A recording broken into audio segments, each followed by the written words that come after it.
What's up, everyone? Welcome back to King Anime Review, and for this video, I'll be talking about why the traditional methods of breaking out of a Genjutsu that Jiraiya was telling Naruto about, and also about, the whole Jinchuriki thing, why those methods of breaking out of Genjutsu does not apply to Sharingan slash Rinnegan based Genjutsu, aka Uchiha Dojutsu based Genjutsu. And yes, the Rinnegan is considered a Uchiha Dojutsu. I already had debates, which I've won in the past, where I debated people about if the Rinnegan is considered an Uchiha Dojutsu, which, like I said, I've won those debates because all I gotta do is use what Sasuke said in the final valley when he's fighting Naruto in their final battle. He basically said that, he has the eyes of the Uchiha clan, and since he has a Rinnegan, he had a Rinnegan, so a Rinne Sharingan in one eye and a Sharingan in the other eye. He was basically talking about both the eyes. He basically considered the Rinnegan and Uchiha Dojutsu, which it is. So, yeah, that's the case with that. Now, let's get into it. So, Jiraiya was telling Naruto, when he was training Naruto, about Genjutsu. He was telling him a couple of traditional methods of breaking out of Genjutsu. He said one of those is basically you need someone to disrupt your chakra flow in order to break you out of a Genjutsu. Now, this method actually did work on a finger Genjutsu that a fake Itachi, it wasn't really a real Itachi. Naruto was kind of like fighting a fake version of Itachi, but this fake version of Itachi used a finger Genjutsu on Naruto, which Sakura and Lady Chiyo ended up breaking Naruto out of by disrupting his chakra. The same thing that Jiraiya was talking about. Now, another method of breaking out of Genjutsu is what Sakura did in the tuning exams when she broke out of, or, basically resisted Kabuto's Feather Illusion Genjutsu. And then you can also break people out of those weaker, Genjutsus that are non-Uchiha Dojutsu-based Genjutsu. For example, the finger Genjutsu that, the fake Itachi used, the Feather Illusion Jutsu that Kabuto used, and maybe even, I'm pretty sure, some of Kurenai's Jutsu, some of her Genjutsu, all of those Genjutsu can be broken by the traditional methods that Jiraiya was telling Naruto about. Just having someone disrupt your chakra flow, or if you're skilled enough with Genjutsu, like how Sakura was, she was stated to be skilled with Genjutsu. If you're skilled enough with Genjutsu, you can break out of it yourself or resist it yourself. Now, moving on to Sharingan-based Genjutsu and why these methods don't work. They don't apply to Sharingan slash Rinnegan-based Genjutsu slash, Uchiha Dojutsu-based Genjutsu. Itachi literally told Kakashi when he's fighting Kakashi that, only someone with the Sharingan and the Kekkei Genkai can beat him. Now, the reason why he says Sharingan and Kekkei Genkai is because Kakashi, he did have Obito's Sharingan, but he wasn't an Uchiha. He didn't have the Uchiha Kekkei Genkai. Kekkei Genkai means bloodline trait in Naruto. So basically, that means the DNA. So basically, what Itachi was saying is you basically need to have Uchiha blood, Uchiha DNA, Uchiha chakra, and you need to have the Sharingan in order to beat him, to beat his Genjutsu specifically, because he was talking about his Genjutsu. Now, he ended up being proven to be correct when Sasuke broke out of his Tsukuyomi in Shippuden. And I already got a video talking about why Itachi's weaker than you think, where I went into full detail about that scene. But yes, Sasuke did break out of Itachi's Tsukuyomi, thus proving Itachi was correct. Even Kakashi, when he had the Sharingan, could not break out of Itachi's Tsukuyomi.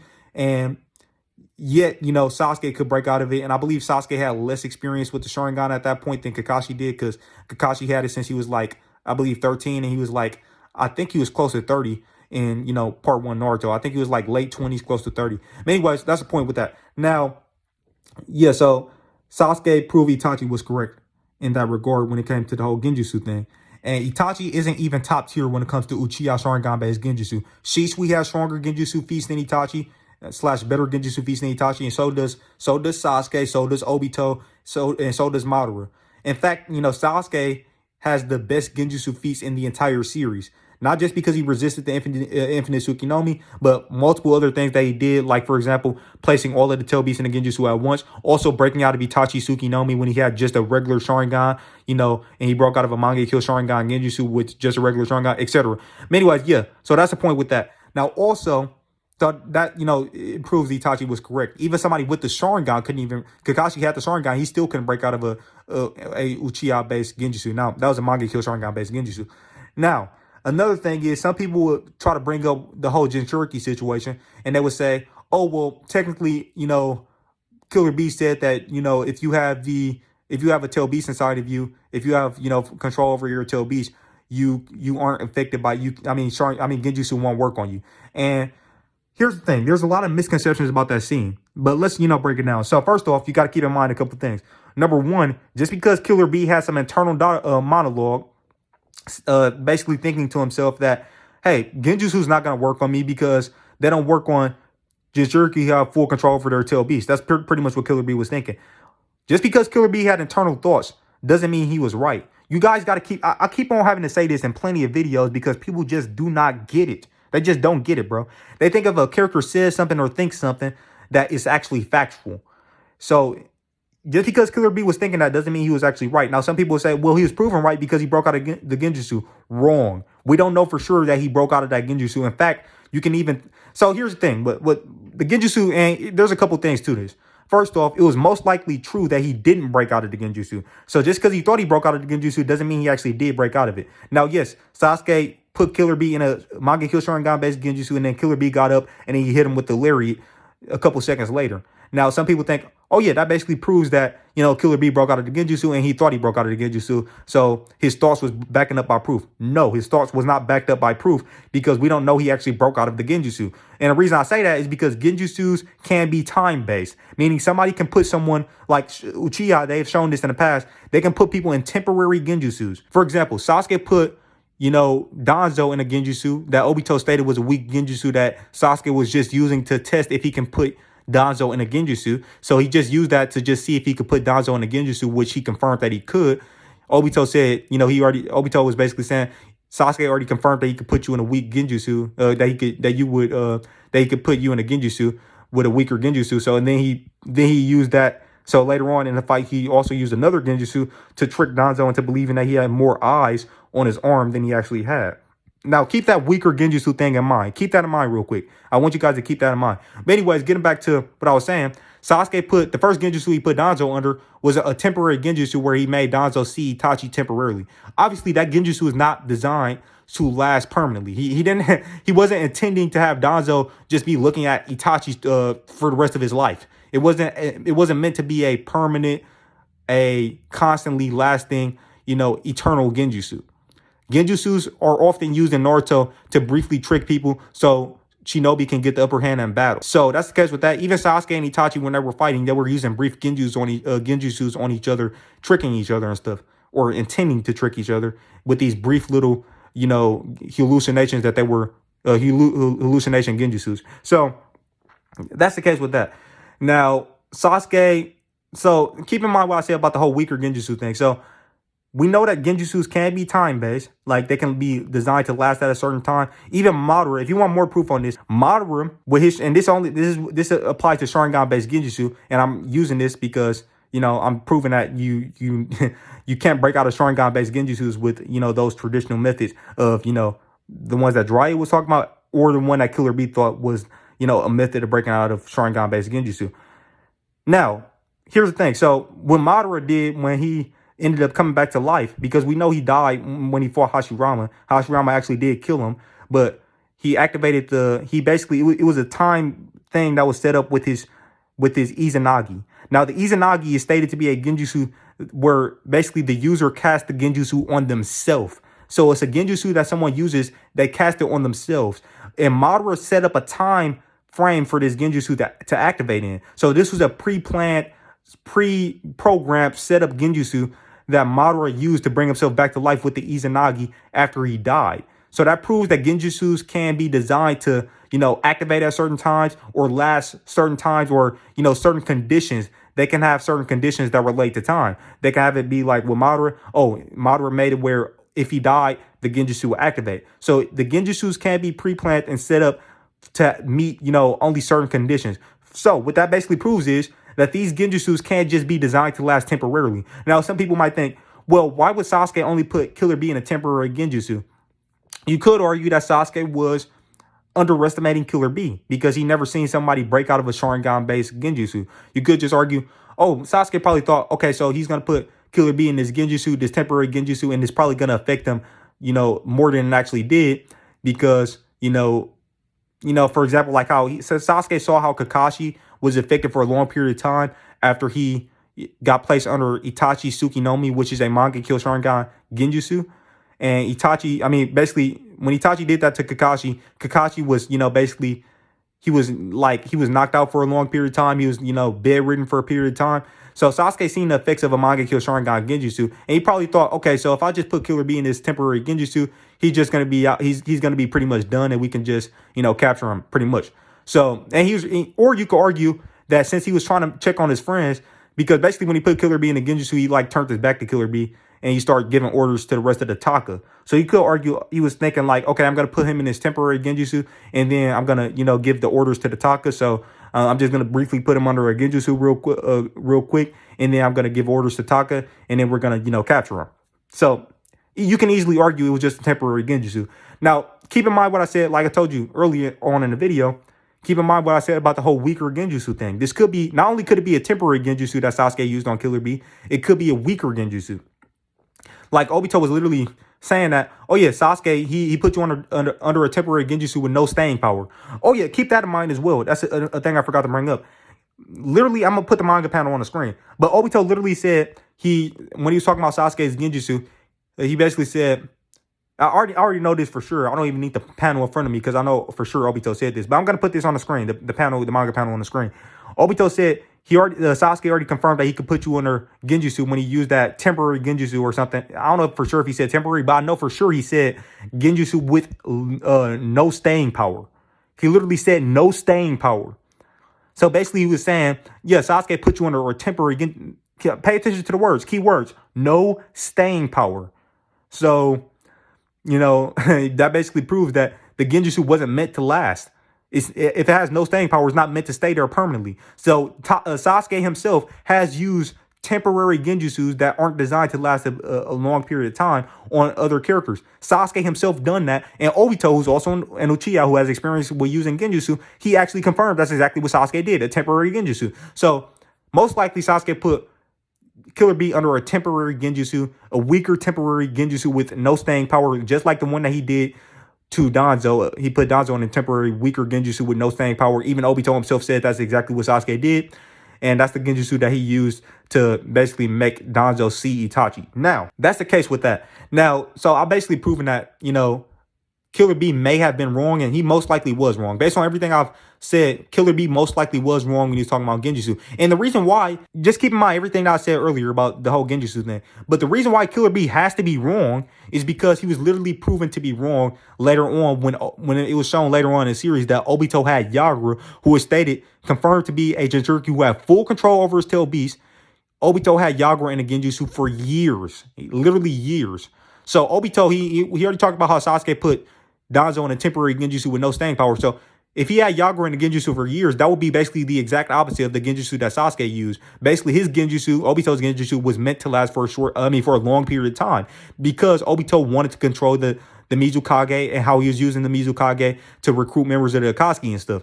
So that's the case with that. Now, Sasuke, he wasn't trying to control Killer B for a long period of time. He really just wanted to capture Killer B. Maybe he thought, basically, like what I said earlier about the whole Kakashi thing, maybe he thought, okay, the temporary Genjutsu would work. It would knock him out for a long period of time, like how it did for Kakashi when Kakashi got hit by, the MS Genjutsu from Itachi. And by the way, Sasuke with his MS has better Genjutsu feats than MS Itachi because, like I said in many videos at this point, or at least in my previous video, Itachi is weaker than you think. Sasuke literally resisted or broke out of Itachi Tsuki-no-Mi. He broke through Itachi Tsuki-no-Mi with a regular Sharingan. Now, with all of that being stated, let's get back to the Yagura thing.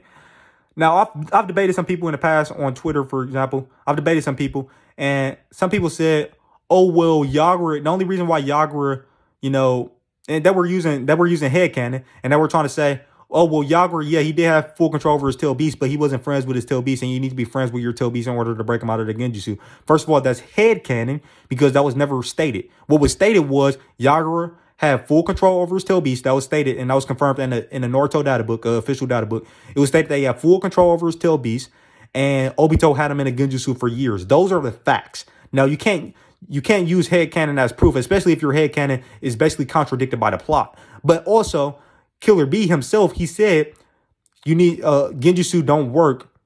He either said Sharingan Genjutsu, or I think he just said Genjutsu in general. He said Genjutsu don't work on Jinchuriki who have full control over their tail beast. He didn't say Genjutsu don't work on Jinchuriki who have full control over their tail beast and who are friends with their tail beast. No, he only said Genjutsu doesn't work on Jinchuriki who have full control over his tail beast, which was blatantly proven wrong when Yagura, who, like I said, was stated to have full control over his tail beast and confirmed to have full control over his tail beast in a Naruto data book. He was in a Genjutsu for years from Obito. Obito had him in a Genjutsu for years. Also, I'm pretty sure that you need to befriend your tail beast in general in order to gain full control over him. Just look at what happened with Naruto. Naruto, he didn't gain full control over the Nine Tails until he befriended. He didn't gain full control over the Nine Tails, like all of the Nine Tails chakra. He didn't gain full control over all of the Nine Tails chakra and power until he befriended the Nine Tails. That's when he went from KCM 1 to KCM 2. KCM 1 is when he basically suppressed, like he kind of beat the Nine Tails in the fight a little bit. He with help from Killer B. It wasn't really a 1v1. But yeah, he had help from Killer B and Kushina. But he basically he beat the Nine Tails up, and then he basically, imprisoned the Nine Tails, and then he started using some of his chakra in his KCM 1 form. But he gained full control and full power over Kurama's chakra when he befriended Kurama. So that's the case with that. So anyways, everything that I just said proved that basically Killer B was wrong. Now, Killer B, his so basically that's another method of breaking out of weaker non-Uchiha Dojutsu based Genjutsu. So being a Jinchuriki most likely can, break you out of, weaker, Genjutsu, probably like the finger illusion, the finger Genjutsu or the feather illusion Genjutsu and other Genjutsu, non-Sharingan / Rinnegan based Genjutsu. Now, the thing is, so all of that has been proven. Now, here's another thing, though. Some people think what happened in the last Naruto the movie, some people think it was some plot holes in that movie. And I've debated some people about this. Now, here's the thing. So Sakura has shown, she's very skilled when it comes to Genjutsu. It was actually stated that she was skilled in Genjutsu. And she's shown that she's able to break out of Genjutsu. She's shown that multiple times in the series. Now, the Genjutsu that, so she basically has Genjutsu resistant feats, whereas Naruto really doesn't. There has never been a point in time where Naruto has been shown to break out of any Genjutsus at all. So he has no Genjutsu resistant feats, and Sakura does. Now, there's a Genjutsu, like Naruto got placed under a Genjutsu when he was going to the moon in the last Naruto in the movie. He was placed in that Aotsutsuki Genjutsu. Now, we can argue that since Sakura has Genjutsu feats in the series and Naruto doesn't, she's technically more skilled at breaking out of Genjutsus. Now, keep in mind, this wasn't a Rinnegan or Sharingan based Genjutsu. This was just a regular Genjutsu. Now, you could argue it's a high-tier Genjutsu because it was, connected to the Aotsutsuki pathway from the Earth to the moon. But, yeah, so that's the case with that. Now, here's the thing. Some people might be wondering, like, okay, let's keep a couple things in mind. Sakura has Genjutsu resistant feats. She actually has Genjutsu resistant feats. She hasn't broken out of any Sharingan or Rinnegan-based Genjutsu, but she has broken out of other Genjutsus that are non-Uchiha Dojutsu based. Naruto, on the other hand, has no Genjutsu resistant feats. Now, some people is thinking like, well, Naruto, he's still a Jinchuriki, so by default, he should have more Genjutsu resistance than Sakura. Not necessarily, because that Genjutsu that he got placed under, it could have just affected him and Kurama simultaneously. Like, they both could have been put in a Genjutsu at the same time. For example, like, go back to, I know this was kind of like a comedy scene, kind of like a gag scene, but in that, it was an OVA, and I think it was adapted into the Boruto anime as well. Yeah, it was adapted into the Boruto anime. But the day Naruto became Hokage, when Himawari basically hit Naruto, and she knocked out Naruto and Kurama. So it affected both of them simultaneously. Now the thing is, Naruto and Kurama, their chakra are 100%, or before Naruto lost Kurama in some of the recent chapters of the Boruto manga. Well, actually, it was about a couple years ago. But anyways, their chakra was 100% merged and linked together after the Fourth Great Ninja War. So since their chakras are linked, since their chakras were linked together, that could be why they get affected by things simultaneously now as opposed to in the past.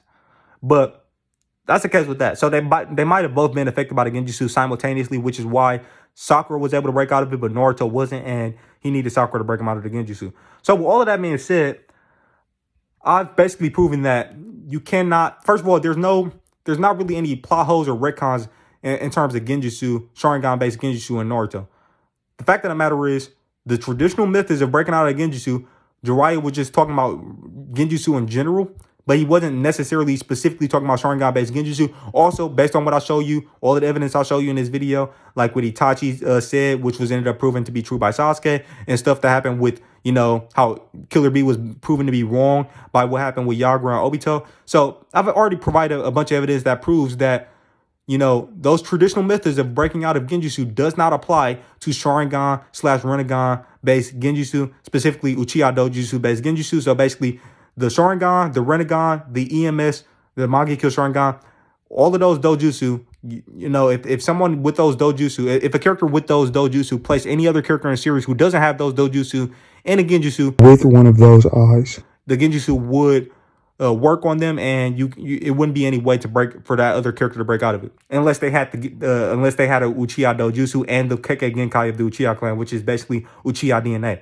Now, with that being said, that's all I gotta say for this video. If you guys like the video, please drop a like and subscribe to the channel if you're new, and comment. Let me know what you thought of the video in the comment section below, and share the video all over the internet. And I'll catch you guys in the next one. Peace out. I wanted to. I'll be a hero.